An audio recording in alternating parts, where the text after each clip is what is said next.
എടരിക്കോട് സ്വദേശിനി അളകനന്ദ ഇതാദ്യമായാണ് ലാസ്യനൃത്ത കലാരൂപമായ മോഹിനിയാട്ടത്തിൽ കന്നി അംഗം കുറിക്കുന്നത്.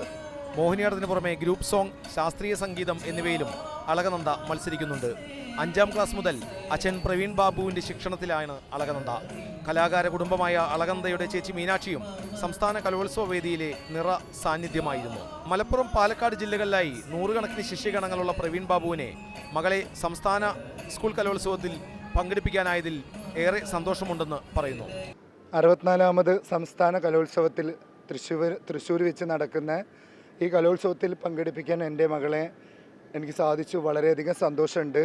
ഇതിനു മുന്നേ എൻ്റെ മൂത്ത മകളായ മീനാക്ഷി പ്രവീണിനെ ഞാൻ 3 സ്റ്റേറ്റ് കലോത്സവത്തിൽ പങ്കെടുപ്പിച്ചിട്ടുണ്ട്. മോഹിനിയാട്ടം, ഇതേ ഐറ്റത്തിന് മോഹിനിയാട്ടത്തിന്. ഇവള് ശാസ്ത്രീയ സംഗീതത്തിന്, പിന്നെ ഗ്രൂപ്പ് മ്യൂസിക്, അത് 3 വർഷമായി പാട്ടിനായിട്ട് വരുന്നു. ഡാൻസിന് ഇതുവരെ ഇവൾ വന്നിട്ടില്ല. ജില്ലയിൽ എപ്പോഴും ഞങ്ങൾ സെക്കൻഡിൽ പിന്തള്ളപ്പെടും, എപ്പോഴും അങ്ങനെയാണ് ഉണ്ടാവുക. ഈ വർഷം ഞങ്ങൾക്ക് അതുകൊണ്ട് ഭാഗ്യം കിട്ടി. ഞങ്ങൾ സന്തോഷത്തിലാണ്.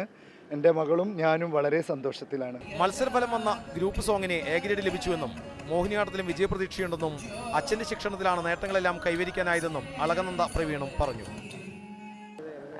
ഞാൻ ഈ കൊല്ലം ശാസ്ത്രീയ സംഗീതം, ഗ്രൂപ്പ് സോങ്, പിന്നെ മോഹിനിയാട്ടം, ആ 3 എണ്ണത്തിനാണ്. മോഹിനിയാട്ടം കഴിഞ്ഞു, ഗ്രൂപ്പ് സോങ്ങും കഴിഞ്ഞു. എ ഗ്രേഡ് ഉണ്ട്. അച്ഛൻ്റെ ശിക്ഷണത്തിൽ കുഴപ്പമൊന്നുമില്ല.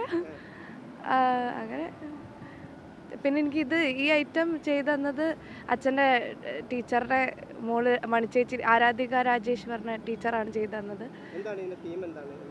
സാവിത്രി, സത്യവാൻ സാവിത്രിയാണ് തീം.